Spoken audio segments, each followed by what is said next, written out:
based on ranking, because I do know a lot of people care about ranking, but it's really more about what fits you, because like what fits you will get you in, but if it doesn't fit you, you will not get it. I will be attending USC. I'm going to Barnard College, JHU, Uchicago, Princeton, Yale University, Harvard, the University of Pennsylvania. You want to talk about college rankings? I think a very good example is this. Columbia was ranked like 2 or 3 before, right? And then, you know, something came out, and then next year they were ranked 18. But is it really true that in 1 year the school just went to shit? I don't think so, right? I feel like the general ranking is kind of like useless, but like, you know, the major rankings, for those I use it to see which schools have more resources in bio, because when they're ranked higher it means that there are more resources among them. And then I looked at specific like professors or like institutions they were like collaborating with to decide whether I want to apply or not. When you look at a ranking, it can be used as like the very, very starting point of your college research. Yeah. And then from there, you research. You don't look at the ranking. Definitely have like your own internal ranking. Yeah. And I also think like the Asian moms have their own ranking. Yeah. I think China in general cares a lot. I think just Asia countries, not so much. What's more important in ranking is how like well known the school is, and then the reputation of the school. Like for example, like NYU, USC, like they're great schools, right? But if you look at US News, maybe it's not as up there. But then the thing is that like they have like insane connections, and they have really good reputation among like a lot of industries. Like 他们的名声都很好. It depends on country and industry. Yeah. Colleges also can manipulate their own position in the rankings based on the metrics of certain ranking sites. Like certain years, rankings might prioritize, more publications or more honors or class sizes or whatever it may be. And colleges, obviously wanting to increase their prestige, are going to want to be higher on the rankings, and so they're going to do things within their own campus to really try and push that. But that is not always the perfect reflection of what that school is and what you will get out of it. There is one challenge to looking at major-specific rankings, which is if you don't know what you want to major in, obviously that's going to be hard. So, and also I guess like it is hard to say, like for example, right now, like we're going to college. What are we going to actually end up doing 4 years later? What industry we're going to? Sometimes it's hard to say. What if you just happen to love something else?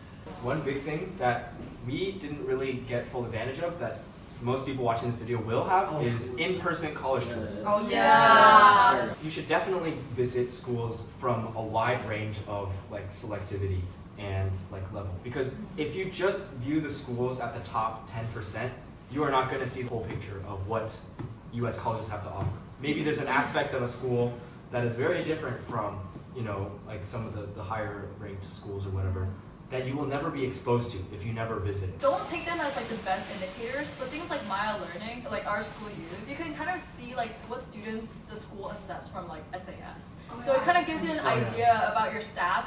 Also niche, because it has ratings for like food, safety, party scenes, academics, and then like extracurriculars, so like everything is on there. And like they also have that like stats chart, like your GPA and stat. It's like, don't rely on that too much, but it's like it can serve as an indicator to like how well you might do in that college, or like if what you're looking for is like there. I think another website that I looked at a lot was Reddit. Reddit is good. Reddit apply to college. I need to say something real quick. Stay away from chance me. Oh yeah. Reddit, it's like when people submit all their stats and then ask other people to give them their chances at certain universities. Listen, it's just stupid. That's the same for like the r/applied to college Discord. Yeah. They have a special section really? where you post your. Here's the problem with chance me, right? Most of the people chancing you have no experience whatsoever. Was it really hard to get into Stanford? And were the expectations super, super high, like it says on Google? And what are some traits that I would say Stanford was the funny school I was talking about. Why not? Yeah, so I just tried to make my apps funny, and like the supplementals were all about like, write a letter to your roommate. Yeah, and that's stuff like that. special. And I feel like Stanford, like, they're really into the fact that they're like a nerd nation and stuff like that.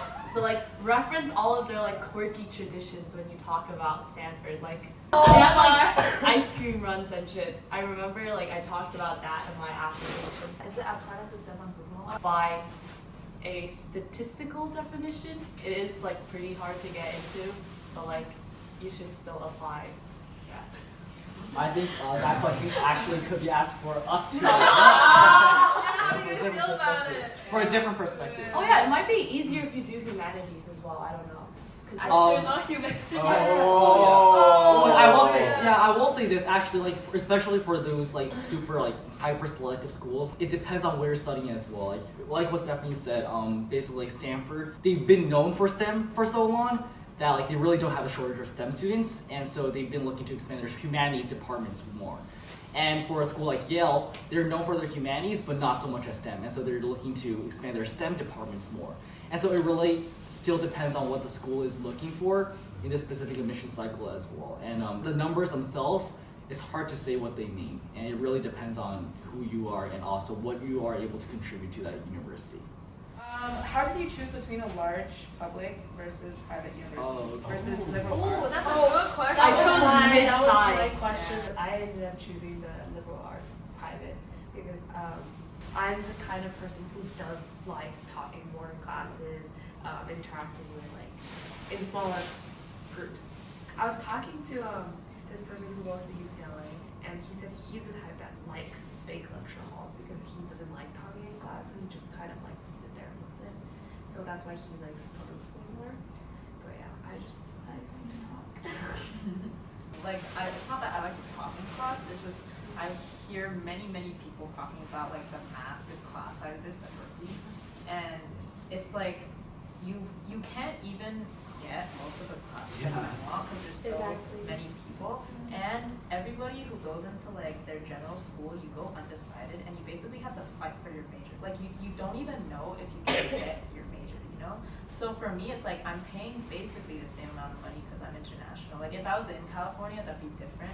Yeah, But you're paying for the same amount of money and you're not even getting what you're paying for. Like you're paying for classes and you can't even get them, you know? And at private schools, definitely there's more resources for less people. And it's just easier to get what you want. I've heard from an SS alumni at UC Berkeley that he was forced to take a gap semester because he just couldn't sign up for any of the classes relevant to his major. Because there were just no spots. If you like small classes and interacting with people in your class, like I feel like that's definitely like more of a private for you.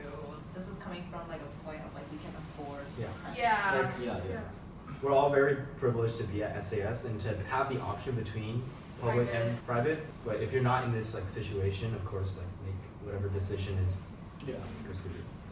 Also, like definitely consider colleges outside of the U.S. Yeah. Like I know a lot of super smart people who like definitely have profiles that probably fit the UK better in terms of like focusing a lot on academics and stuff. And yeah, like a lot of the smartest people I know are like going to Oxford and Cambridge and like other UK schools. So definitely like also consider that. And another thing about like dream colleges, the idea of a dream college, it works out for a lot of people, but sometimes it doesn't work out, and sometimes your dream is like a delusion. Sometimes you realize what that school offers is offered by every other school. You were just too blindsided to see that. I feel that. I agree. Hello, this is Sarah. I would like to just apologize for the sound quality. I filmed on an iPhone and there's nothing I can do about it now.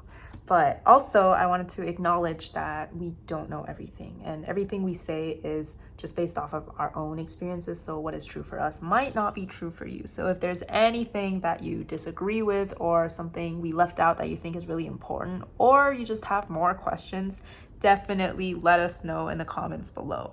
And if you found it helpful, send it to your friends, help each other out, and check out the other 7 videos. In the end, when we see like where we are going right now, we can be like, oh yeah, I see you at this college, you know, like oh I That's see you, outside bias, I right? see you. Yeah. Okay. Hi guys. Like, subscribe. hit the notification. I finally understand how hard it is to